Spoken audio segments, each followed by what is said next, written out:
عايز تزود متابعينك على الانستجرام اكتر من 200 متابع؟ ركز معايا صديقي في الفيديو ده.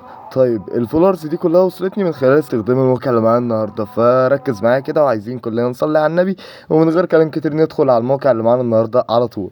لكن في البدايه دي منيو الاسعار. لو محتاج انك تزود 1000 متابع 5000 متابع اي كميه انت حاببها، رقم الواتساب في اول كومنت. ادخل اتواصل معانا وهتلاقي سرعه في الرد وقيمه مقابل السعر وارخص الاسعار في الوطن العربي. ده لو انت عايز تزود متابعينك من غير ما تحتاج لبرامج باليوزر نيم بس. زي ما انتم شايفين بنفتح الموقع بالواجهه دي وبنيجي بنسجل باكونت انستجرام فيك مش الاكونت الاساسي بتاعك. وبعد كده الموقع فتح معايا بالواجهه اللي حضراتكم شايفينها دي. بتلاقي هنا عدد متابعين، عدد اعجابات، عدد مشاهدات. بندوس على عدد المتابعين كده. عملت لايك ولا لسه؟